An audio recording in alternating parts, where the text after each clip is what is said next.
Matapang na humarap sa media ang mag-asawang kapwa may mataas na posisyon sa New People's Army na kumikilos sa ilang bahagi ng Camarines Norte at Camarines Sur matapos dumulog sa 42nd Infantry Battalion at talikuran ang armadong kilusan nitong ika-4 ng Pebrero. Kinilalang mga ito na sina Marlon Mira Asis alias Potts, sekretary ng KLG-1 SRC-1 BRPC at asawa nitong si Julie Grace Lola alias Luis, Harali at Sab, isang political instructor ng parehong grupo. Pinili ng mag-asawa na iwan ang armadong pakikibaka at tahaki ng mapayapang pamumuhay para sa kapakanan ng kanilang pamilya at ng kapwa Bicolano. Bilang patunay ng kanilang sinseridad sa pagbabalik loob sa pamahalaan, isinuko nila ang isang caliber 30 at M60 machine gun at mga bala nito na nasa kanilang pag-iingat. Ipinahayag din nila ang pag-asa na ang kanilang desisyon ay magsilbing inspirasyon sa iba pang kasamahan na patuloy na nagtatago upang sundan sila sa pagpili ng tamang landas. Bakit pa natin isusugal ang ating nag-iisang buhay sa isang bagay na wala namang katiyakan o kung hindi man, makatarungan pa ba?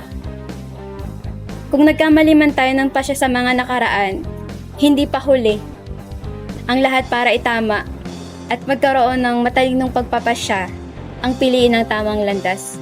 At narito kami ngayon, handa rin kaming tumulong kung mapag-isipan ninyo na piliin na rin yung tamang landas. Sa ngayon po, gusto ko rin naman magtrabaho.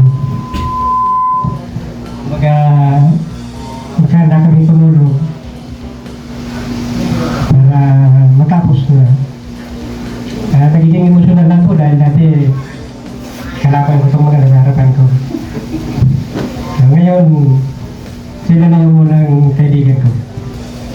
Ayon sa 9th Infantry Division ng Philippine Army, inaasahang magbubunga ang pagsukong ito ng karagdagang pagbabalik loob ng iba pang natitirang kasapi ng NPA, lalo na ang mga dating nasa ilalim ng pamumuno ng mag-asawa. Nasaksihan natin ang patuloy na pagkagapi ng ating mga kalaban dito sa rehiyon ng Kabikulan. Hindi naman lingid sa kaalaman ng lahat na patuloy ang pagbabalik loob ng napakaraming mga armadong grupo dito sa rehiyon ng Kabikulan.